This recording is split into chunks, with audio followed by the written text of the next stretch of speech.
Hello, everyone, and welcome to round 3 of the Manifold Player Appreciation Open, the second one of those. Ooh, that's not supposed to happen. There we go. My name's Adam. And I'm Jesse. Yep, and we are here to watch, looks like Jeremy and Sean playing their round 3. I believe these players are both 1-1. I believe that Jeremy has a draw, so Okay. 0 and 1. Great. So yeah, we're doing a 4-round cut to top 4, which means both these players are live for this match matters. That's all I'm really going for here. Indeed. So we have the matchup between Jalia Barika and Ravon Anya. Ravon Anya is going to be a mill deck trying to run your opponent out of cards in both their deck and their hand. And Jalia Barika is, I believe, going to be trying to kind of go tall using Animus Golem, classic Jalia stuff, while also I think there's a bit of masquerade action happening. Yep, I actually saw Sean playing this deck last night, and there's some neat tricks that he can do. So to start with, let's talk through what Jeremy's trying to do. So Anya Olsen here, who's on screen, is the mill hero. If you're trying to discard your opponent's deck, this is probably one of the main ways you're doing it. So the rule for that is if at the end of the round you have no cards in your hand and no cards in your deck, you lose the game. So if Anya can discard your opponent's entire deck and then you can discard their hand, you win. You don't even need to roll dice to do it. You're probably going to roll some dice. But I might roll a couple dice here and there. Yep. And Generally speaking, you do need to roll dice to get the final few cards out of their hand. And so Jeremy told me that he is trying to just roll a bunch of yellow dice, and so he's playing like Scepter of Hindrance, as we just saw get removed.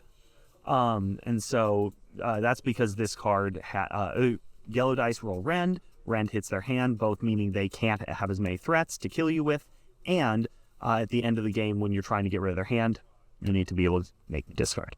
On the other side of the table, we have Jalia, which we've seen a couple times. She's a fan favorite.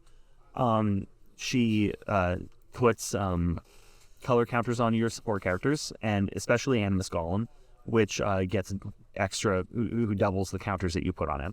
And then Barika is really neat with Jalia. So Barika's thing is she heals other heroes, which means, generally, as a very general rule, you want to go for Barika first.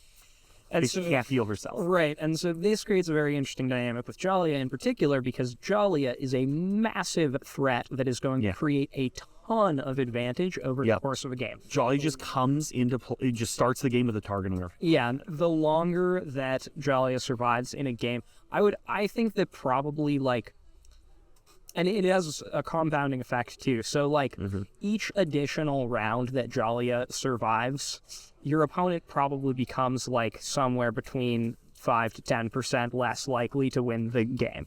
And a big part of that is because if you do it right, those dice counters stick around. Yes. Which means it's not that Jalia is rolling a bunch of dice on her own every round. It's that she is rolling more and more and more dice every round. She has created an insurmountable advantage across your other objects. But Barika mitigates the ability for your opponent to target Jalia. Even some of the most aggressive decks, something like Rilo Emergent, are going to have a hard time actually straight up defeating Jalia through Barika. Yep. And so they're generally speaking going to have to use their resources to deal with Barika, which can allow Jalia to snowball out of control and crush the late game, which is what she wants to do. And I don't think that is what this matchup specifically is about. Because, yes, Jeremy can kill heroes with dice, but allegedly. I mean, I think Jeremy, more than other mill decks that we've seen, can kill heroes. Because he's doing so by rolling dice that have rend on them. Like he actually wants a bunch of yellow dice in his pool, and he has cards in his deck that make yellow dice. And other mill decks you've seen have just removal events or whatever, and they don't actually roll damage ever. But this game is going to be less about Barika keeping Jolly alive and more about, can Sean kill Jeremy before he runs out of cards in his deck? And I think that's going to be the real story of the game, if you will. Yeah, so something that we're going to want to pay very close attention to here is Jeremy's priorities with removal. It's going to be very important that Jeremy uses his removal spells in effective ways in order to mitigate Jolly's snowballing potential. Yep.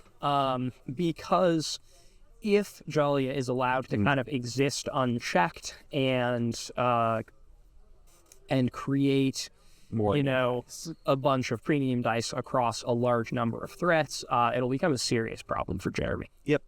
So Jeremy played a Relic Seeker, which works in interesting ways with Ravon. That's something we haven't talked about, actually. Ravon, the whole entire concept. The entirety of Ravon. So Ravon is the druid tribal card, kind of. Whenever you activate a druid, you may have any player discard the top card of their deck, and then you can put cards from a discard on the bottom of their owner's deck to roll purple. And spending an energy to roll purple is one of the best energy abilities in the game if it was just energy roll purple. But in this case, Jeremy's probably putting his own events on the bottom of his deck, which is good, but he doesn't really care about dice as much, and so it's less important that he's getting good value. It looks like Steven is back. That's good. So Steven, one of our other players, had to leave partway through round 2 because he's for a personal matter.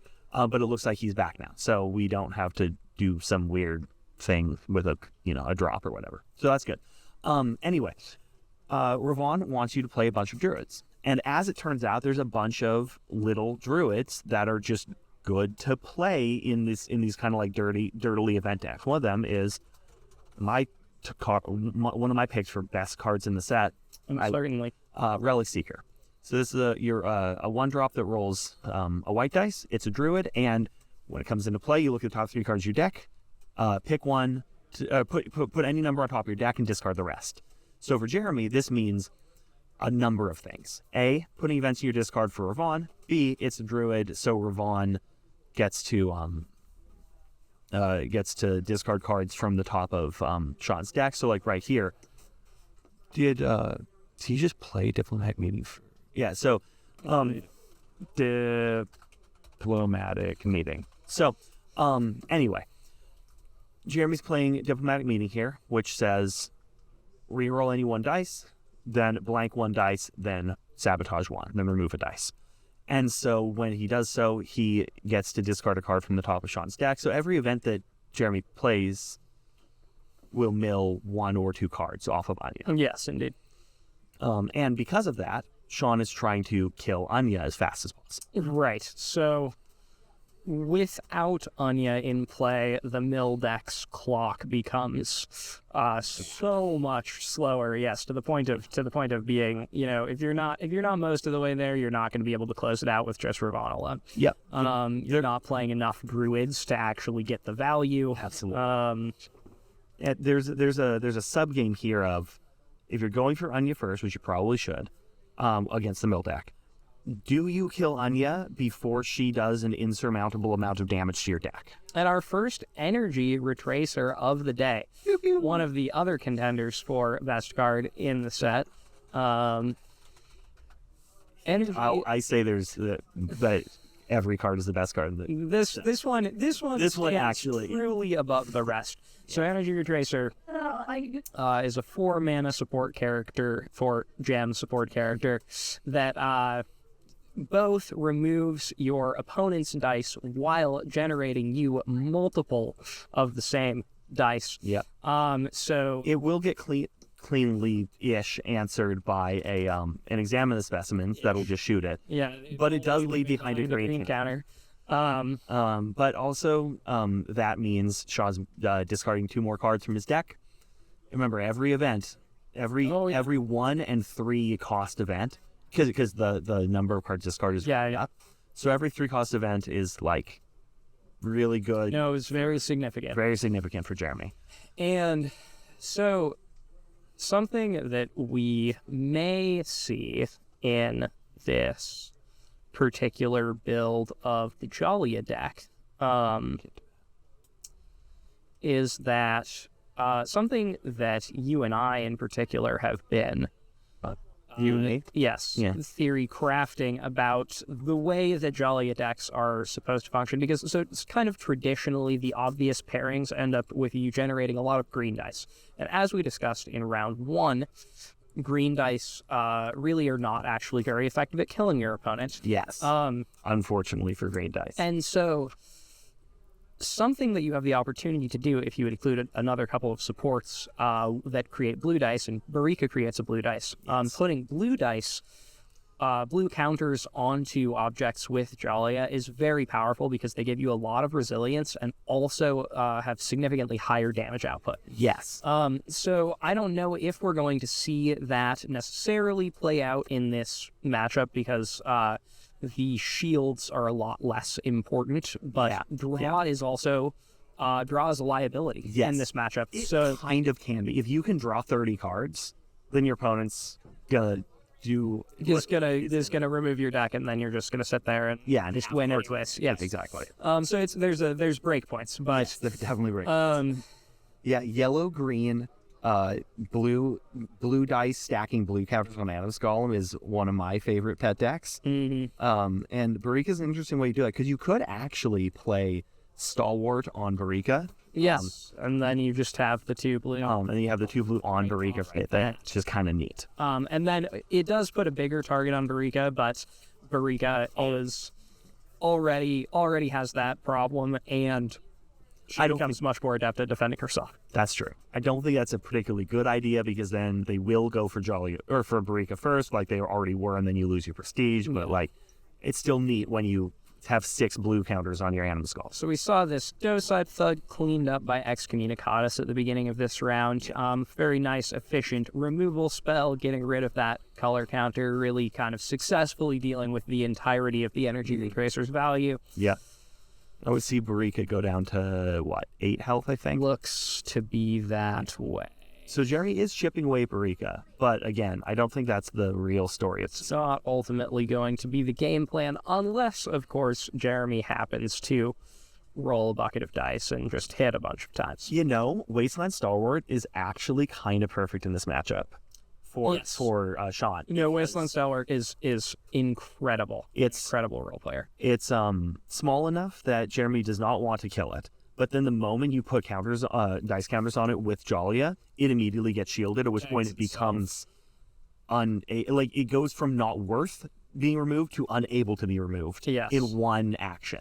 Usually you're worried about these cards that line up poorly into cards like Excommunicatus. However, this one, and Examine the Specimens can be a real blow to a Jalia deck. But this card insulating itself whenever you choose to improve, it's quite powerful in the matchup. So Federation Arborealist is another one of these cheap druids that's also just a great role player for the Ravon Druid control deck. And Ravon Druid control deck isn't the most common set of words in the metagame, but I'm telling you, Ravon's better than people give him credit for. Certainly. There's a bunch of dinky little druids that are good on their face, but also when they're also discarding your opponent's deck and then you're using that to roll purple dice, it's pretty solid. Absolutely. So this is going to heal Anya, just keep her alive as much as possible. And interestingly enough, Jeremy's winning both in number of cards discarded from your opponent's deck, obviously, as well as in damage. Look at this. He's been able to remove Sean's cards enough that he has a single Wasteland Star. Sean has no infrastructure. It's quite impressive. Yeah. So this could have gone pretty poorly for Jeremy because I was saying the draw can be a liability, but if Sean had the opportunity to roll any of the green dice for either either the Docide Thug or the Energy Retracer, you'd be looking in a much better position. But as it stands, it really doesn't have all that much going on. Yes, yeah, almost literally nothing. And, watching Erika almost die to damage, which... That's actually kind of awesome. Pretty bad sign against Mill. If you had told me that we were seeing a, aggro mill deck that both removes all of your opponent's permanents as well as milling them, as well as killing with damage... Well, yeah, so tell you it's the best deck in the format. Yeah, and this is looking pretty good. This is looking pretty good. And this is, as we were saying, this is a slightly different build from the kind of classic Ravon Anya. It's not even Ravon usually. It's a Starlet usually. Starlet Anya, I suppose. Yes. Well, that's the whole trick, right? Jeremy's playing a whole Druid package instead of an event removal pack. Oh no, it's Lilostrin. Lilostrin. Anya, that's the one. Yeah, I was. Yeah. So yeah, I'll just pull. I might as well pull. Queen Starlet's also fine, but yeah, turns out one of our players said to me last night, "It is Starlet's world," and we're just yet to be proved on stream. But yes, hopefully we'll get an opportunity later in the event. Yeah. So I think all of the green, you could probably make a decent case for Anya / any of the green 21s.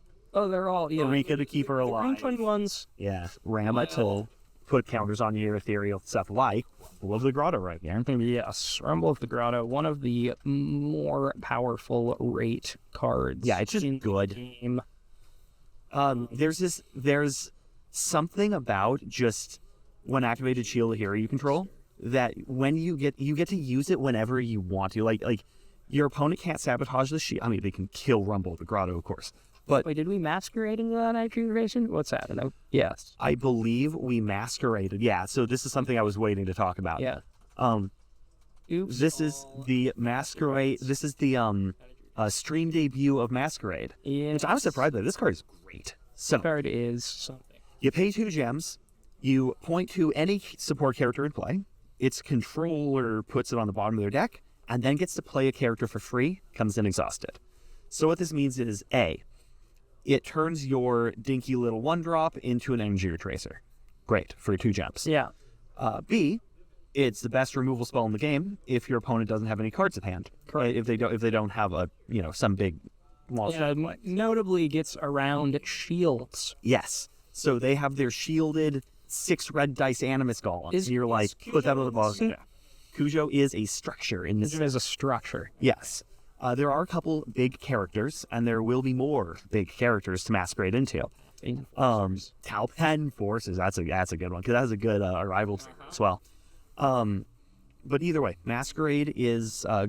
Jeremy has Sean has a bunch of little things like Docide Thug, Wasteland Stalwart, stuff like that to get rid of, and then a bunch of big stuff. He's playing... Let's see, we actually have his deck list right here, right? He's got Orchestral Conductor, great to go into. Fantastic. Energy Retracer is what we saw here. Looks like we aren't seeing Starfallen Warrior, which is one of the big. Yeah, it's one of the big characters you can go into. 7 times. It is interesting, actually.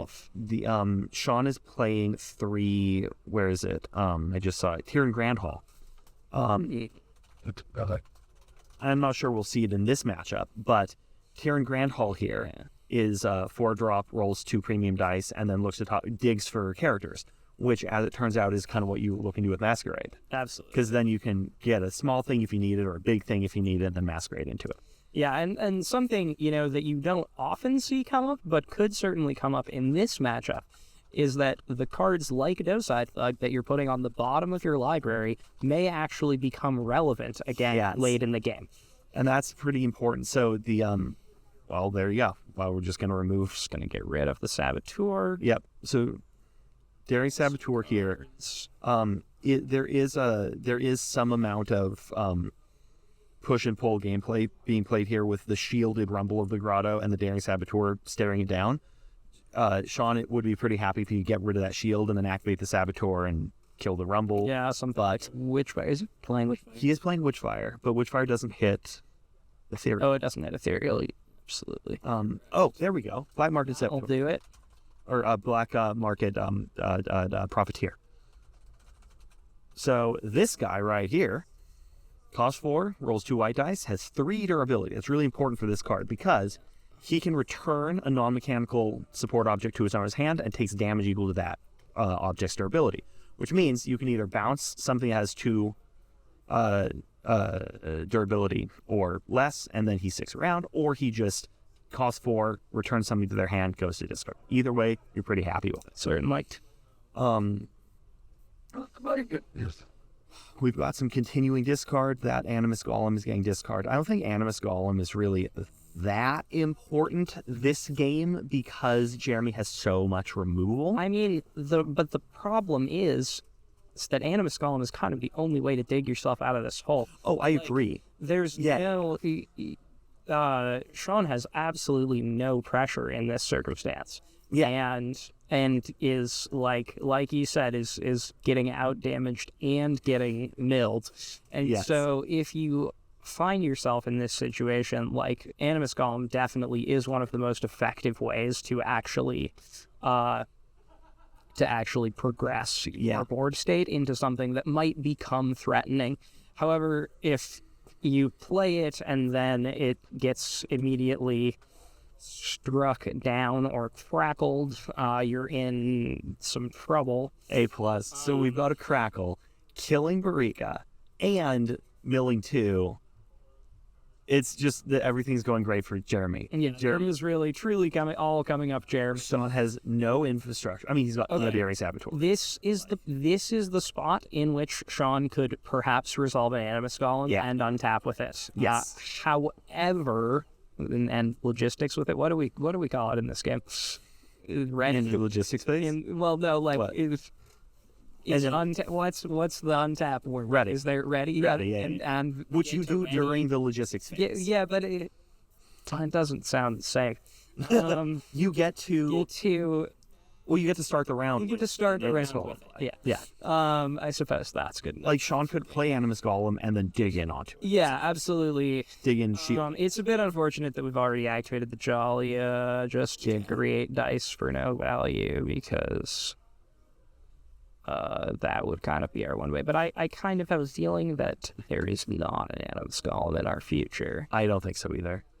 I think that Sean's just going to chip away at Anya and probably not kill her. She's down to 13 health. Yeah. Yeah, I'm not sure what exactly. I mean, there are worlds where Sean comes back from this, right? Yeah, I mean... Excuse me. Without... Honestly, at this point in the game, like, what I would love to see from Sean are some of the huge fatties. Yeah.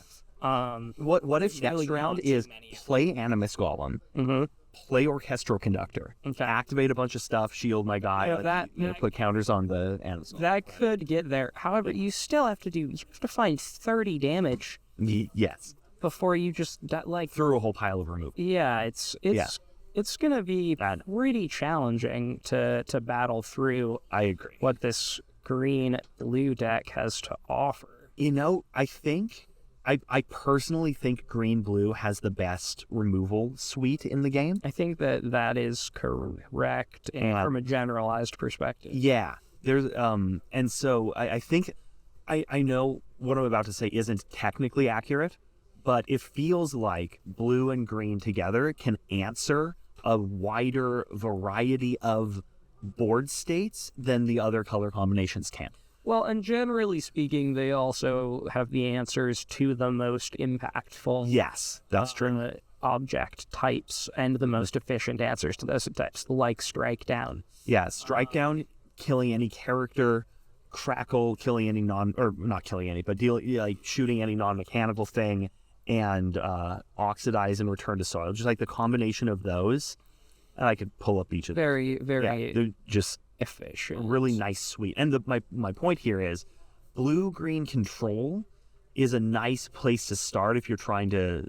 Blue-green is a nice place to be if you're trying to play control. Oh, absolutely. And so Anya and Ravon or Unreal Lostron or whatever, they're pretty happy to be blue-green. Yeah, and you know, you don't even necessarily have to be mill to play the control deck. You could... One could make an argument for Barika Luca being a control deck. Yes. For example, And Earthbinder. Hell of a card. You You wanna go play a fun card? Go put Earthbinder in your deck and see what it does. It's great. Happens. So it looks like Federation Arborealist is going to heal Jollia. That's fine. This Horizon Walker is actually pretty neat. Mr. Walker. So so Horizon Walker is a druid, and it's like always on. It's in the deck. always on, and we're gonna start doing damage. Who cares about Onion Milling? Cares about? We got E-Roll Purple, and all of our Horizon Walkers are online. I'm in on the druid aggro. This is sweet. This is impressive. This is some innovative work. Yeah, it is. I have it from the floor that Jeremy's missed a handful of Ravon triggers, like the one activating druid. Yes. What? I don't care. He's just gonna kill him. He's going to town. Yeah. I mean, we're starting to make red dice. Like, Yeah. come on. Let's go. So this, unfortunately, Sean now does actually have some objects in play. Yeah, which but is, just tiny. yes, no, that is exactly what I was about to say there.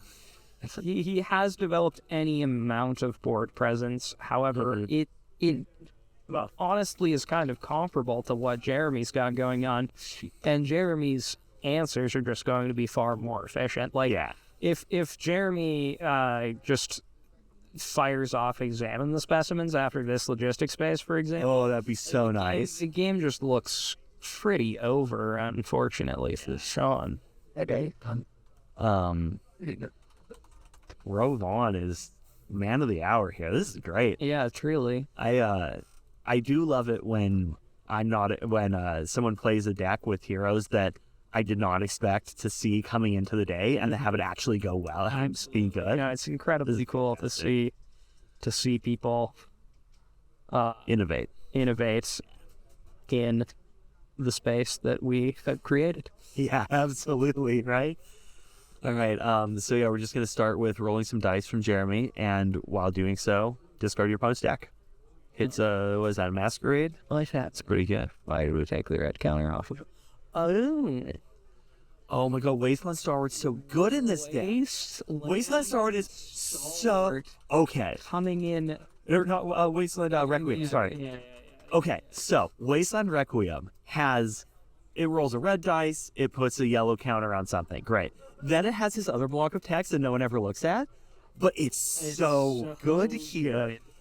So, yeah, so Wasteland Requiem says whenever you activate it puts a rival put a yellow counter or something. Whenever you activate a druid, you may activate. Whenever you activate a druid, you can remove a dice counter from it to play this from your discard, which then lets. So he took that Horizon Walker, rolled the red dice on it, removed the red counter, played a Wasteland Requiem, putting his red dice back in play, but also a yellow dice.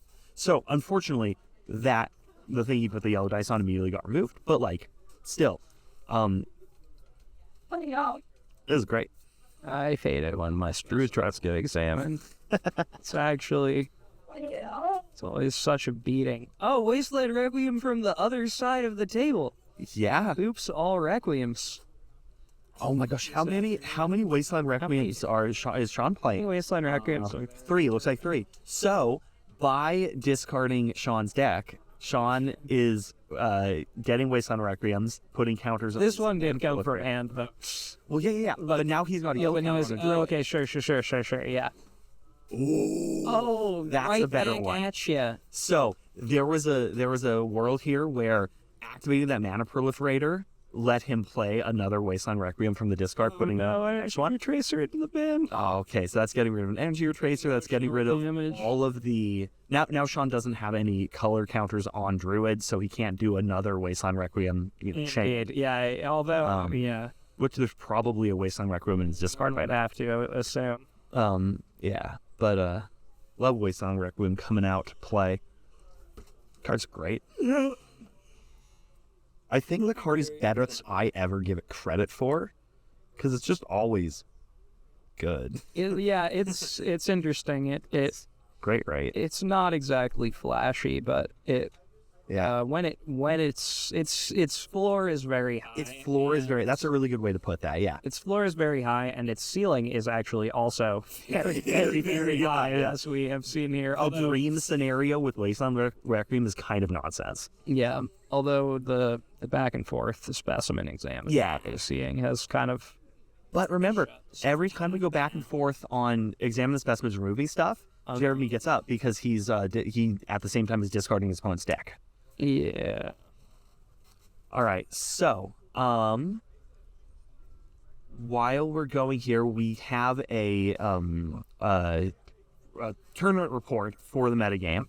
We've got 5 red decks, 5 yellow decks, 4 green decks, 3 blue decks, including a mono blue deck. Eurus, baby, change the tide. The absolute monster that was changed the tide. The tide is looking awfully in Jeremy's Awfully favor at this changed, point. yeah. And to finish up what I was saying, there's only 2 matching hero pools, which means everyone else is doing their own innovative thing, which is awesome. Yes, exactly. EM Urgent Krylo has Yeah. 2 appearances in this tournament. All right, so you said Animus Golem is how we come back. It's the only way. You think we're coming back with Animus? No, Yeah, okay. I don't. I unfortunately agree. So What do we... too little, too late. Are we rolling here? Do we have green, white. 2 premium dice? Yeah, we're rolling green, white, Okay. which that will then probably just immediately put those green dice, unless it rolls like 4 damage or something. There's 3, which... No, it's... Well, we have 4. We have 4 showing. Oh, Yeah. I don't know.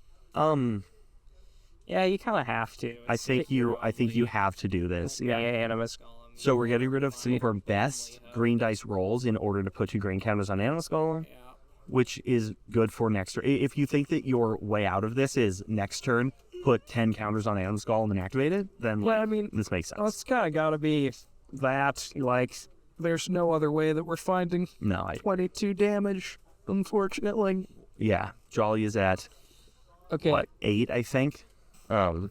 what if we rolled 5 damage here and killed Jalia? Or not Jalia, Anya. Anya? The one that matters. Well, I don't know how many cards are in Sean's deck. If it's 2, that matters. If it's 12, that doesn't It doesn't particularly matter. Because I think I mean, but Jeremy's just killing him before he kills Sean's deck. Oh, jeez. Yeah, that's... Yeah, because this, so Sean's got 2, 3, 4, 5 damage, and he can modify that purple dice into, I guess, just into damage. Yeah. Does Jeremy just have lethal? No, it's pretty close, though. Yeah, so we're going to modify into, we're discarding as the stream freezes. Oh, no, this is the good part. Right? Okay, that's a lot of damage. Reroll into 2 damage, 1 modify, 1 draw. And that modify will probably modify the other draw into 2 damage. And then we've got 2, 4, 6, 8, 9, which is lethal. On the ropes. Yeah, because if you look at the dice in play, Jolly is at 8, because that's whatever's next to a 7. I mean, Unless they're counting... they might be counting up. Yeah. No, you're totally right. That's 6 damage on Jolly, meaning he's at 2. Never. Okay.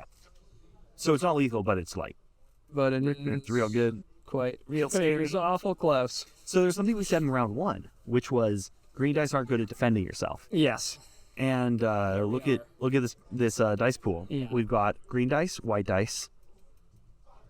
Yep, green and white dice. Yeah. And those don't have shields, and those don't have sabotage.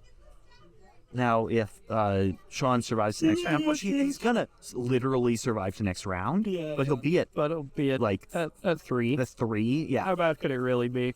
he could activate Wasteland Requiem, activate Daring Saboteur, get 2 red dice, turn those 2 red dice into 2 red counters on Animus Golem, activate them again. Simply don't get crackled. Yes, indeed. What? Wait, what?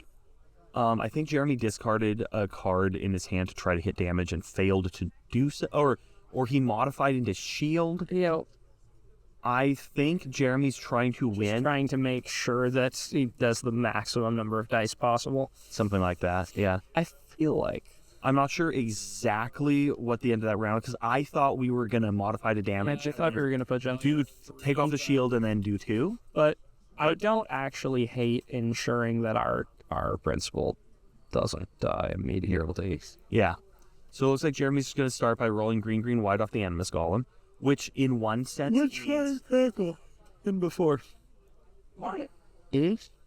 No such luck? Doesn't look like. That would have been snapped off pretty quick. Yeah. I mean, it's still not lethal. Oh, right. I forgot that we're at 5 and not 3. Yep. Activate Ravon, which mills 1, roll 4 damage, easy game. Yeah. Yeah, so it turns out if you just roll damage, you... Okay. All right, so we've got something. Witchfire into... We did successfully... Into Witchfire. Oh, that and A that. single damage instead. Yeah, 2 okay. damage. Witchfire, 1 damage does kill Anya. Great. Yes. Before she activates. We have Now- successfully defeated a hero. In the world where Jeremy doesn't have more objects, and Sean is able to deal with these 4 damage in play, Jeremy could be out of damage this round. That is And that's like not correct. that Although we've seen all of these, I mean, we know that Jeremy's playing more copies of all of the druids. well, yeah, I know. But like, I don't know how many cards in hand. Let's say Jeremy has 2 cards in hand. If they're just like 2 removal spells, that's not that much damage. So Orchestral Conductor, the thing that we said we needed to see like A while 3 rounds ago, Yeah. comes in. Let's grab this Orchestral Conductor. Cost 5. For durability, it rolls red, blue, and puts a red counter on each of 2 other counters. So 5 drop for This 4 could be the Dreamer dice. Great. Oh. All right. Well, Change Tide is going to make Tide has million damage and take away all of his opponent's ways. Perhaps against diplomatic meetings? Change Tide will also discard cards from the chair. He just doesn't care.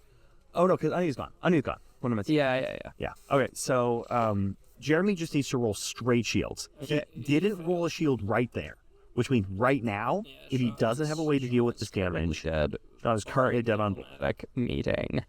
Yeah. Is it exactly diplomatic meeting? Believe so. I don't know if Sean is playing diplomatic meeting. He's not playing diplomatic meeting. Sean appears to be. He could engulf in stone. Got 1 engulf in stone. I have a feeling we will not be seeing an engulf in stone because that would have been snapped off. That would have, I imagine. It is So- out. One way or another, it looks like this game is probably ending this round. This deck was pretty cool to watch. Yeah, it was pretty incredible. Oh, the Desperation Digger. Yeah. Again, as an option. Because right now, well, like I said, if Jeremy has literal no more damage, he's not dead on board. Yeah, but any object. Okay, that's pretty good. Yeah, it's very unlikely that Jeremy doesn't win on the game. So Jeremy now just gets to Goldfish, meaning he just gets to play his hand out as he likes. He got 6 gems, plays a Relic Seeker, Sean has put himself in the ball.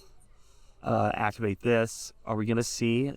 Oh, do we get an energy? We do get energy, yay. So now he gets to roll a purple. Roll purple. Yay. We get to see Ravon's energy ability get used ever. I swear this ability is great, but it just never got used. It is documented to have happened a minimum of 1 time. So we're putting an event on the bottom of Jeremy's deck. Hey, we can do it again. Good. Well, see, this is one of the things. So there's this whole real quick game design spiel here. Yeah, which Green, black, and red dice don't have energy on them, which means we can make cards that spend energy to roll those dice. Because you don't want white roll, etc. Yeah. Change the tide to make that into damage, use it to remove the shield. But the point is, this is one of the very few ways to use energy to roll a dice that rolls energy, which is kind of neat. Yes, indeed. Yes, there were some problems in the early design where you could create near infinite loops of Imagine white, remove a dice you control, roll white. Well, if we, 1 energy, remove a white dice, roll white. Well, if either of those hit an energy, then you're kind of just keep doing it, right? And so either way, Ravon is one of the very few cards in the game that spends energy to roll a dice that rolls energy. And it does so because the limited resource there is events in your disc. Indeed. Anyway, Jeremy is going to win with this really cool Druids deck. He's now 2-0-1. Yes. This means he's actually probably in like first or second place. Yeah. And I did hear from him that he put this deck together last night and has had 0 games played with it, 0 tests. He just thought it would go well, and it is. So far, he has been proven correct. Yeah.